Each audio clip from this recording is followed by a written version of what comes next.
Now watch in verse 12. Whew. Not as Cain, who was of that wicked one. Let me read you this from John Gill. Who was of the wicked one. Satan. He was a child of his. An imitator of him. One that appeared to be under his influence to belong to him. So the Jews say of Cain that he was of the side of the serpent. Now I thought we were the only strange ones that believe serpent seed.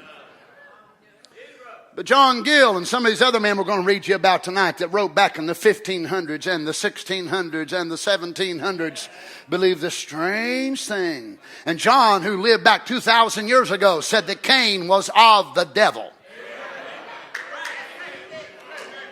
Praise the Lord. Oh my, so the Jews say of Cain that he was of the side of the serpent, that old serpent, the devil.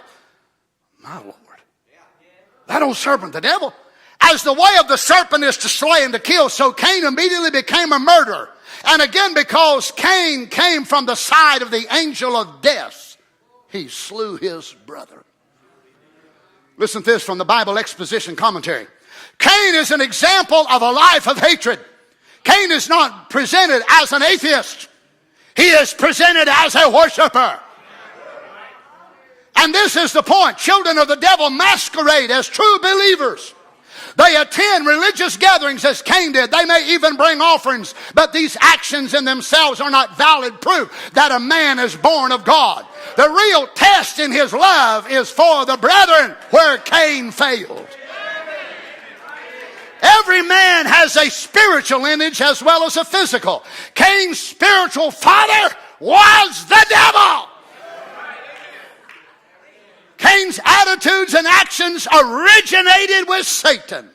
Cain was a murderer and a liar like Satan was. St. John 8:44. He murdered his brother and then he lied about it. Now Elijah didn't leave commentaries, but he left us quotes. Now remember, Cain wasn't an infidel. Cain was a believer.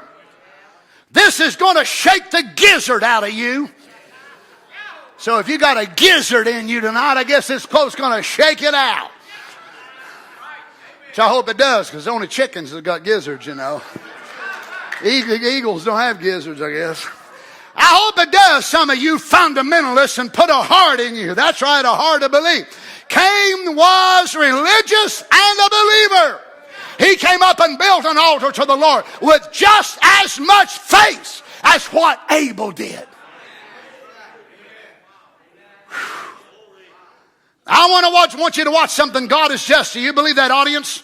He is absolutely just. And if God only requires a religion, Cain was just as Abel was.